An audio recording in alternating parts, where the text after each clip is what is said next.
하나님의 은혜와 평강이 함께하기를 원합니다. 바람이 굉장히 모질게 붑니다. 질병의 바람은 더 매몰차게 부는 날입니다. 오늘 이곳에서 드리는 예배 드리는 여러분에게도 하나님의 평강이 함께하기를 원하고, 가정에서 실시간 온라인 예배로 드리는 사랑하는 주의 백성들에게도 하나님의 특정하신 은혜가 넘치기를 소원합니다. 기독교에는 많은 교리들이 있지만 그 가운데에서 가장 기본적이면서도 중요한 것이 바로 거듭남입니다.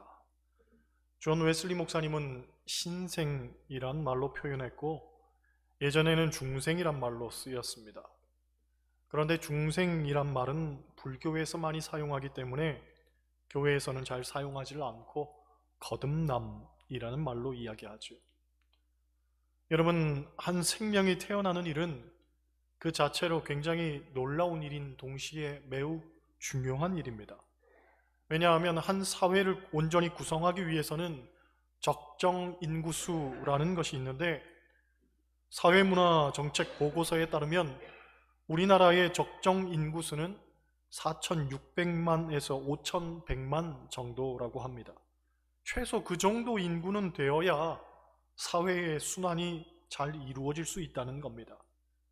그런데 이 수준을 유지하기 위해서는 출산율이 1.8명에서 2.4명까지는 되어야 한다고 합니다. 하지만 안타깝게도 우리나라 출산율은 OECD 국가 중 꼴찌입니다. 2019년 기준 0.81명입니다. 올해 설날을 앞두고 88년생 국내 거주자의 혼인 여부를 조사했더니 남자는 72.9%가, 여자는 52.1%가 미혼이었습니다. 곧 35살 먹은 자녀들의 절반 이상이 아직도 결혼을 안 했다는 말입니다. 그나마 결혼한 이들 중에는 58.8%만 자식이 있었습니다. 곧 우리나라의 출산율이 매우 심각한 수준이라는 거지요. 이 저출산 문제를 극복하기 위해서 작년 한 해에만 사용된 돈이 46조 원입니다. 2006년부터 15년 동안 380조가 사용되었습니다. 어마어마한 금액입니다.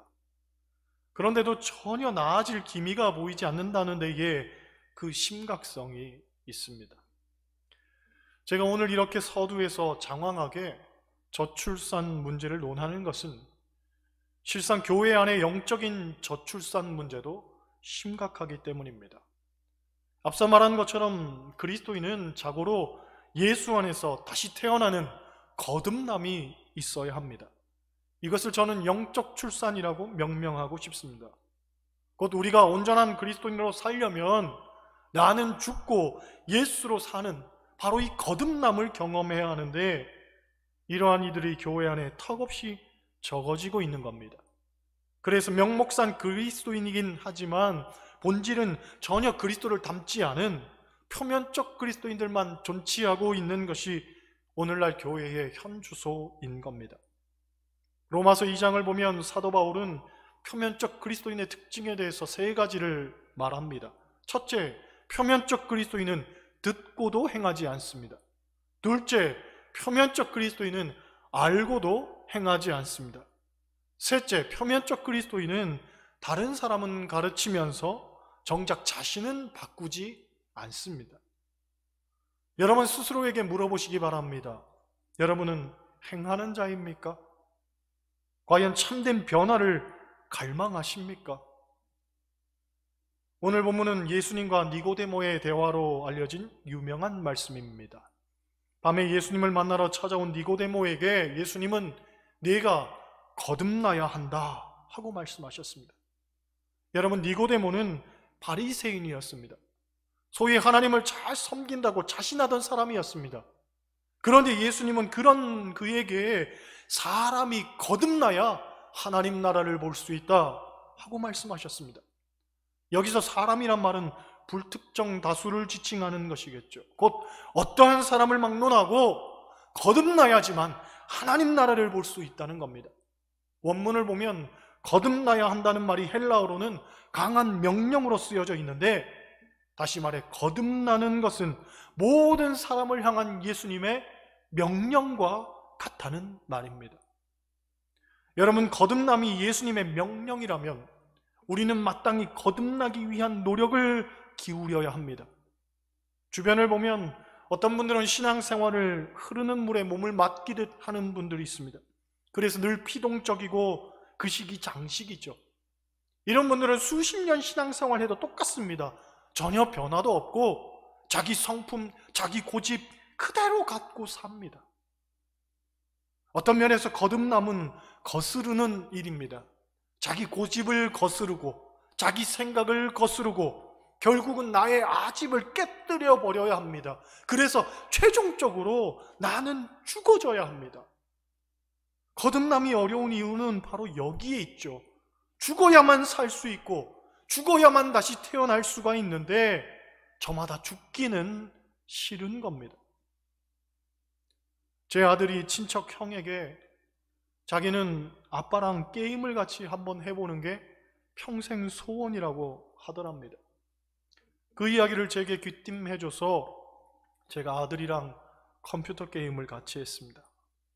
아들이랑 한 게임이 격투기 대전 게임인데 제가 이 게임을 청년 시절에 많이 했습니다. 아들은 그 사실을 모르고 저하고 게임을 한 거죠. 오랜만에 하니까 몸이 덜 풀려서 몇 번을 제가 졌습니다. 문제는 은근히 화가 나는 거죠. 아들이 자기가 이겼다고 으스대는데 아주 얄미운 생각이 드는 겁니다. 그런데 좀 하다 보니 슬슬 몸이 풀렸습니다. 그때부터는 한 번도 봐주지 않고 제가 다 이겨버렸습니다. 그랬더니 아들이 다시는 저하고 게임하자는 소리를 안 합니다. 여러분, 제가 그런 사람입니다. 세상 모질이가 있다면 그게 바로 저입니다. 아들 소원이라는데 그게 뭐라고 이겨야 속이 시원하단 말입니까? 좀 봐주면 얼마나 좋았겠습니까? 그래 놓고는 제가 아들에게 한마디 덧붙였죠. 아들아, 인생이 그렇게 호락호락하지 않아. 오늘도 이겨야 직성이 풀리는 세상 모질이들에게 참회하며 외쳐봅니다. 여러분, 지는 게 이기는 겁니다. 할렐루야. 그런데 안타깝게도 우리가 지는 게 이기는 거라는 걸 이지적으로는 알지만 막상 삶으로 부대껴 오는 감정은 전혀 수용이 안 됩니다.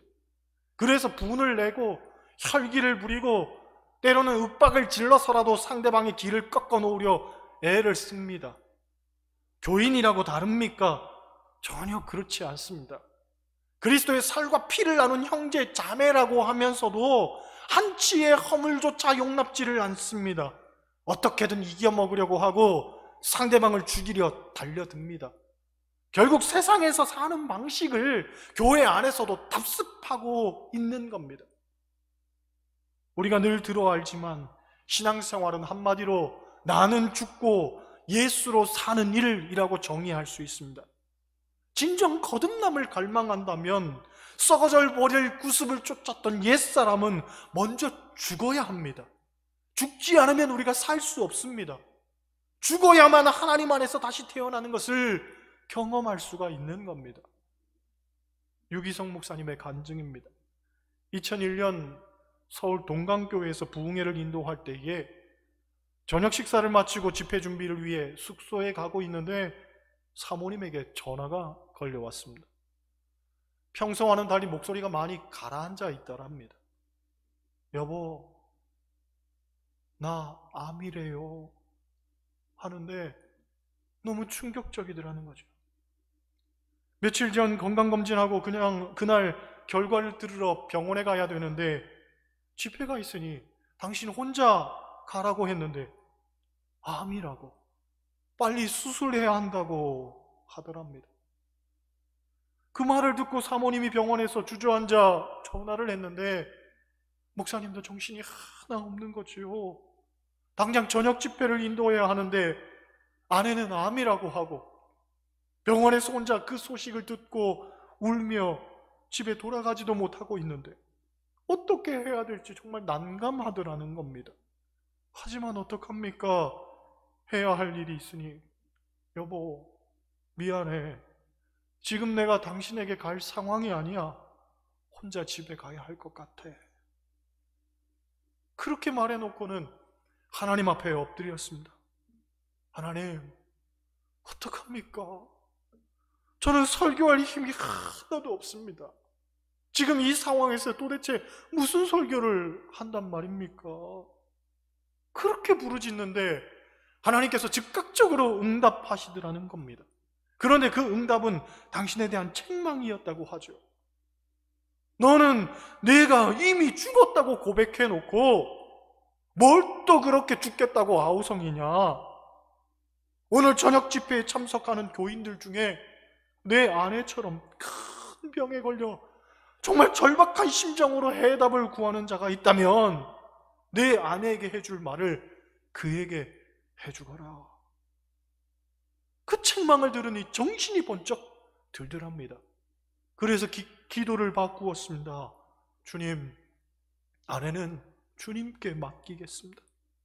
제가 할 수 있는 일은 아무것도 없습니다. 다만 오늘 저녁 암 선고를 받고 온 이가 있다면 말씀을 통하여 구원하시는 하나님을 만나게 해 주옵소서.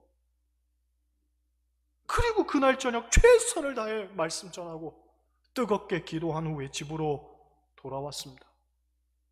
아마 아내는 지금쯤 초주검 상태겠지 하며 문을 여는데 사모님이 환하게 웃으면서 반겨주더랍니다.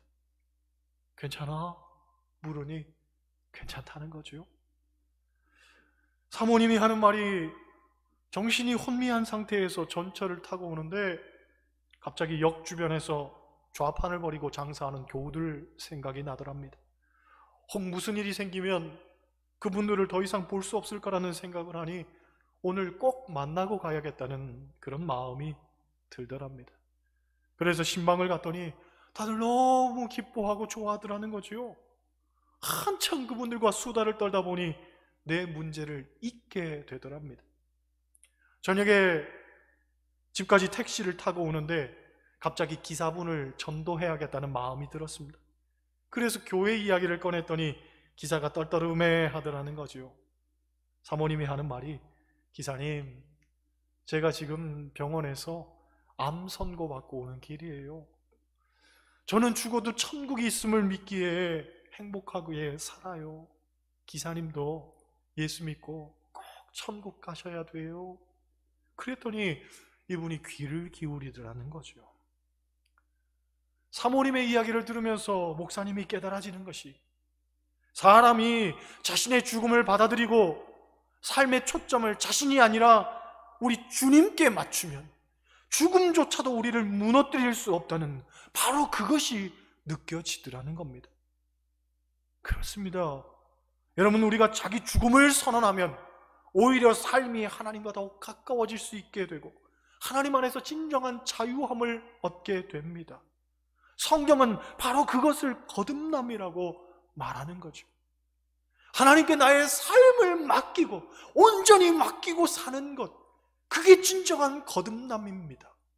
세상 그 어떤 것에도 얽매이지 않고 오직 주님 안에서 자유함을 누리고 사는 것, 그게 진정한 거듭남이죠. 여러분, 본문에 나오는 니고데모는 아직까지 거듭나지 못한 종교인에 불과했습니다. 성경에 대한 지식은 누구보다 해박하게 있었을지 모르지만 그는 이 거듭남의 도를 깨닫지 못했던 거죠. 그러니 나름대로는 신앙생활 한다고 하면서도 기쁨이 없고 자유함이 없고 종국에는 하나님 나라를 볼 수가 없었던 겁니다. 여러분의 신앙생활, 여러분의 삶은 지금 과연 어떻습니까? 7절, 8절 한번 보겠습니다. 7절, 8절 같이 읽어요. 내가 네게 거듭나야 하겠다 하는 말을 놀랍게 여기지 말라. 바람이 임의로 불매 네가 그 소리는 들어도 어디서 와서 어디로 가는지 알지 못하나니 성령으로 난 사람도 다 그러하니라. 할렐루야. 여러분, 우리가 바람이 있음은 알고 있습니다. 오늘따라 유난히 바람이 매섭게 부는데, 바람은 존재하죠. 하지만 바람이 어디서부터 불어와서 어디로 가는지, 바람의 형태는 어떻게 생겼는지 알지 못하듯 성령도 그렇다는 거예요. 어떤 모양으로 어떻게 임하는지 우리가 알지는 못하지만 중요한 것은 성령은 분명히 존재한다는 것. 할렐루야. 여러분, 성령 받은 사람의 삶이 아주 극명하게 달라진 것을 보신 적 있으십니까? 그의 삶이 너무나 천양지차로 달라지기 때문에 이것은 도저히 사람의 힘으로는 불가능하고 오직 성령께서 역사하셨다고 우리가 고백할 수밖에는 없지요. 제 신학교 친구 아버지가 서울의 큰 교회 담임입니다. 친구가 장남인데 어릴 때부터 신실하게 잘 커서 목회자가 되기로 결단하고 신학교에 들어왔습니다. 그런데 동생이 하나 있는데 중학교 때부터 담배 피고 술 먹고 밤 늦게 들어오고 툭하면 가출해서 싸움질하고, 그러니 목사님 사모님이 얼마나 마음고생이 심했는지요. 아무리 기도하고 타일러도 안 되더라는 거예요. 그러니 오죽하면 하루는 아버지가 칼을 주면서 이놈아 너도 죽고 나도 죽자 이놈아. 그랬더니 이 아들이 하는 말이, 이 좋은 세상을 왜 죽어요? 죽으려면 아버지 혼자 죽어요 하더라는 거지요. 기가 막힌 거예요. 도저히 방법도 없고 교인들에게 덕도 안 되고 망신이니 어쩔 수 없이 이 아들을 말레이시아로 유학을 보냈습니다. 영어권이니까 영어라도 배우라고 보냈습니다. 그러니 그렇게 방탕하게 살던 아들이 타양말리에 혼자 있다 보니 외로웠나 보지요. 절대 변화될 것 같지 않던 아들이 달라지더라는 거예요. 거기서 정신 차려서 공부하더라는 거죠. 그래서 한 2년 말레이시아에 있다가 미국으로 유학을 보냈습니다. 공부를 하러 보냈죠. 그런데 한 번은 권사님 한 분이 목사님께 전화를 했는데, 목사님, 제가 환상을 하나 봤는데 둘째 아드님이 강단에서 설교하는 환상을 봤어요 하더라는 거죠. 목사님 생각하기를 첫째라면 몰라도 둘째가 목회자가 되는 일은 정말 말도 안 된다고 생각을 했는데, 얼마 지나지 않아서 미국에 있는 둘째가 전화를 했는데 신학교 가겠다는 거예요. 신학교 가겠다고. 목사님이 너무 놀라서 네가 무슨 신학교를 가냐 하고 물었더니 이 아들이 웃으면서 하는 말이, 내가 나중에 다 간증하려고 탕자처럼 산 거야 하더라는 거예요. 할렐루야. 여러분, 우리가 살면서 경험하는 바, 사람이 변한다는 건 기적 중의 기적입니다. 오죽 변하지 않으면 3살 버릇 80까지 간다고 하겠습니까? 그런데 그 인생을 180도로 바꿔서 산다면 이것이 사람의 의지나 노력으로 될 문제겠습니까? 아니죠. 우리는 알고 고백합니다. 이건 성령의 역사죠. 오직 성령께서 하신 일입니다. 거듭남의 문제는 바로 여기에 해답이 있는 겁니다. 즉, 나는 죽고 예수로 사는 것, 이건 자기 의지나 노력의 문제가 아니라는 거예요. 이건 성령의 역사입니다. 성령께서 나를 온전히 붙들어 주시고 나를 변화시켜 주셔야 가능한 일입니다. 불꽃 전도자로 알려진 토레이 박사는 이런 말을 합니다. 우리가 성령 받기 전에는 모든 것이 다 남의 탓으로 보이지만 성령 받으면 다 내 잘못으로 느껴진다. 여러분, 기독교는 인간 내면의 변화를 말합니다. 즉, 기독교는 자기 혁명을 말하죠. 기독교는 남을 바꾸는 종교가 아닙니다. 나를 바꾸는 종교입니다. 내가 변하면 남도 변하고 내가 변하면 세상도 변합니다. 나는 늘 그대로이면서 남을 바꾸려 하는 것, 이것은 전혀 신앙적인 일 아닙니다. 오히려 나는 완전히 죽어지고 그래서 예수로 말미암아 새롭게 다시 태어나는 것이 우리의 궁극적 과제인 겁니다. 거듭 말씀드리지만 이 과제는 오직 성령으로만 풀 수 있습니다. 곧 우리가 성령을 받아야만 비로소 그 능력 안에서 다시 새롭게 거듭날 수가 있는 거죠.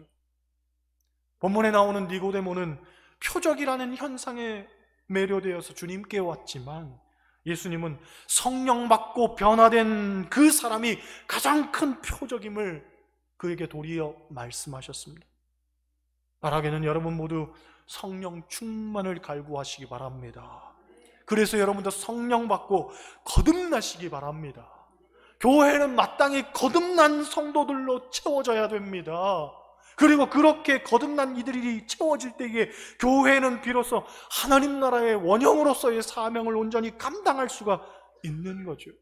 여러분, 가장 큰 표적이 무엇입니까? 사람이 변하는 것입니다. 거듭난 성도들의 변화된 모습만큼 큰 울림을 주는 전도의 메시지도 없는 겁니다. 모쪼록 영적 출산, 즉 거듭난 성도들이 날마다 말씀 안에서 성령 안에서 이곳에 넘쳐나기를 소원합니다. 그래서 하나님 나라가 이 땅 위에 변화된 여러분들을 통해 온전히 세워지시기를 주님의 이름으로 간절히 축원합니다. 기도하시겠어요?